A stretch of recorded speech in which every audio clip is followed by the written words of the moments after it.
دوستو امید ہے آپ خیر و عافیت سے ہوں گے۔ اللہ رب العزت آپ کو ہمیشہ خوش رکھے، عزت والی، امن والی، ایمان کی کامل حالت والی لمبی عمر عطا فرمائے۔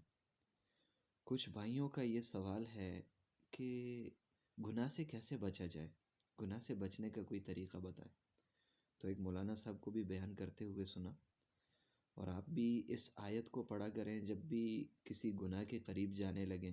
ہمیں پتہ چل جاتا ہے ہم کیا کر رہے ہیں، نیکی کا کام کر رہے ہیں، گناہ کا کام کر رہے ہیں۔ ہمارا جو اپنا ضمیر ہے، جو نفس ہے، وہ ایک دفعہ بتا دیتا ہے کہ کیا کر رہے ہو، اچھا ہے یا برا ہے۔ جب بھی ہم کسی گناہ کے کام کی طرف جانے لگتے ہیں، جھوٹ بولنے لگتے ہیں، غیبت کرنے لگتے ہیں، کوئی بھی ایسا سٹیپ، کوئی بھی ایسا قدم اٹھانے لگتے ہیں، تو قرآن کی ایک آیت کو 2-3 دفعہ پڑھ لیا کریں۔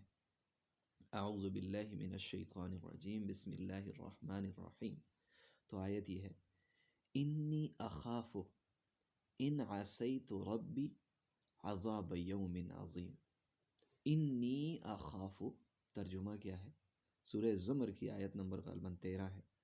تو ترجمہ کیا ہے؟ انی اخاف، بے شک میں ڈرتا ہوں۔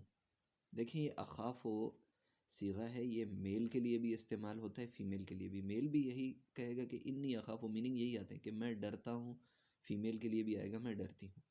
انی اخاف، میں ڈرتا ہوں یا میں ڈرتی ہوں۔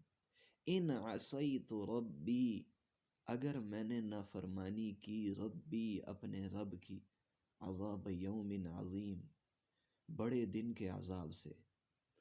اب بڑے دن کا عذاب بڑا ہی دردناک ہوگا۔ تھوڑا اس سچویشن کو سوچیں کہ یہاں کی آگ ہے، ہم ہاتھ نہیں رکھ سکتے۔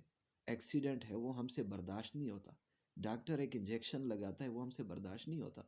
یہ معمولی چیزیں ہیں جو کہ ہمارے فائدے کے لیے ہیں، بٹ وہ آخرت کا عذاب، وہ آگ، وہ جہنم، وہ کیفیت آپ احادیث مبارکہ میں سنتے ہوں گے کیسی ہے۔ قرآن کے اندر جا بجا اللہ رب العزت نے بیان کیا ہے کہ وہ کیسا ہوگا۔ تو اس آیت کو 2-3 دفعہ آپ پڑھ لیا کریں، ان اخاف، انی اخاف ان عصیت ربی عذاب یوم عظیم۔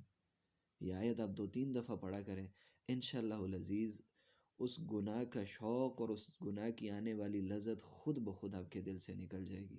تو اللہ رب العزت ہم سب کو اس پر عمل کرنے کی توفیق عطا فرمائے۔